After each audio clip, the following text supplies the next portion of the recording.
Všimli ste si, že naše mainstreamové médiá používajú pri navrhovaných zmenách trestnej politiky výlučne hrstku kritikov a nevšímajú si stovky odborníkov, ktorí nami predložené návrhy podporujú? V súvislosti s navrhovanými zmenami v trestných kódexoch a zákone o prokuratúre naši opoziční politici sa snažia podsúvať verejnosti, že Rada prokurátorov a jej výhrady sú jediným rozhodujúcim a správnym názorom v prebiehajúcej diskusii a žiadna iná pravda neexistuje.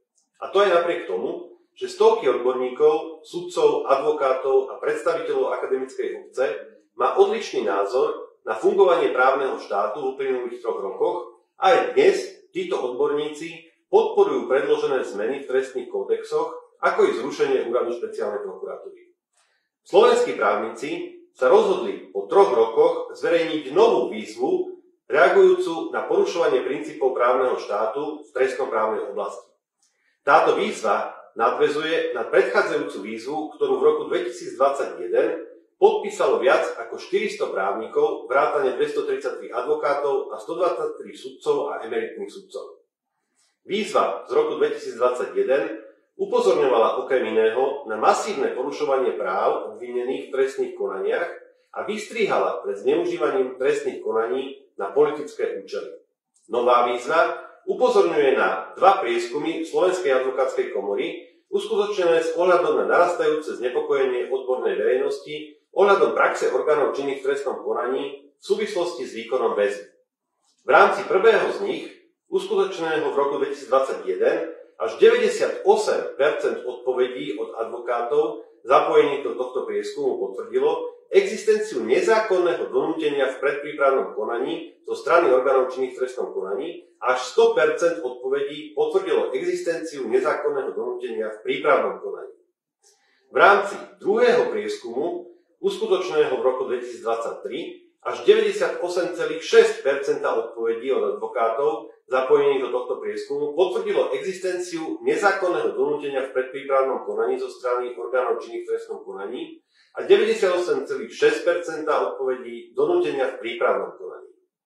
Signatári tejto druhej tohtoročnej výzvy upozorňujú na to, že situácia sa ešte viac vyostrila po zvolení politika Daniela Lipšica za špeciálneho prokurátora, kvôli ktorému došlo v roku 2020 k takej účelovej zmene právnej úpravy, aby mohol byť za špeciálneho prokurátora zvolený aj niekto, kto nemal na prokuratúre žiadnu prax, nebol nikdy prokurátorom a pod ktorého vedením sa úrad špeciálnej prokuratúry začal zapájať do verejného komentovania vybraných živých trestných vecí, čím systematicky porušoval prezumpciu neviny. Mediálnymi vyhláseniami sa úrad špeciálnej prokuratúry zastával aj niektorých vyšetrovateľov Národnej kriminálnej agentúry, ktorí čelili podozreniam z trestnej činnosti. Signatári druhej výzvy pripomínajú šokujúce informácie od bývalého vedúceho operatívneho oddelenia Národnej kriminálnej agentúry Jana Kráľovského o tom, že niektorí príslušníci NAKA mali osoby podliehajúce ich právomoci psychicky týrať, mučiť, vydierať, vymýšľať si dôkazy, falšovať úradné záznamy, zadržiavať ich v skorých ranných hodinách špeciálnym komandom a úmyselne s nimi zle zaobchádzať pri zadržaní a väzbe s cieľom donútiť ich k určitým konkrétnym výpovediam.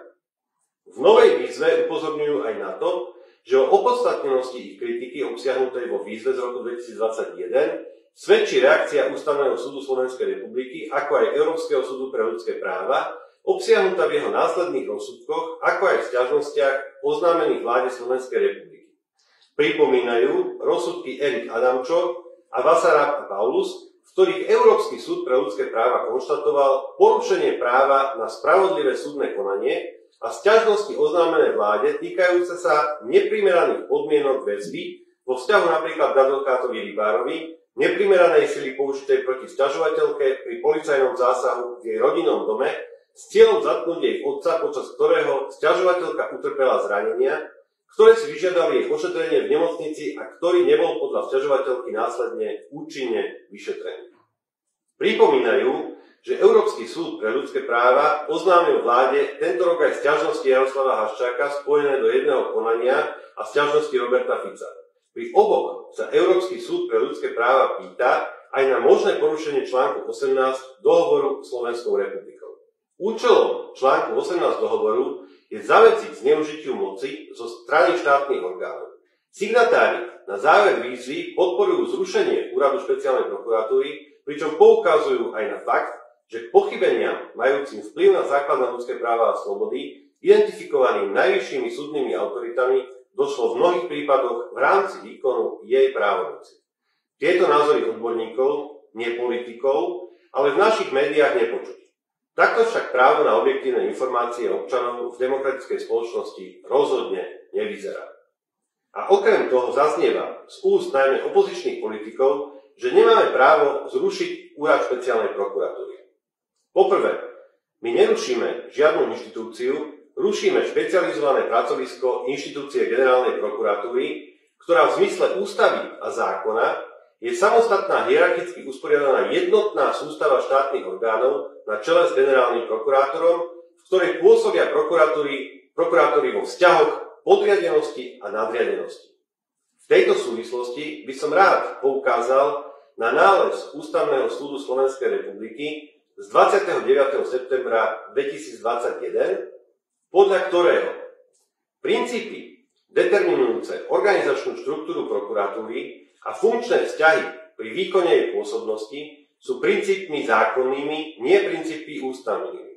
Z tejto skutočnosti vyplýva oveľa širšia miera regulatívnej voľnosti zákonodarcu pri úprave postavenia, činnosti a organizácie prokuratúry, ako aj vymenúvania a odvolávania prokurátorov či úprave ich práv a povinností, než je to v prípadoch týkajúcich sa postavenia, činnosti a organizácie súdov, ako aj vymenúvania a odvolávania či úprave práva a povinností sudcov.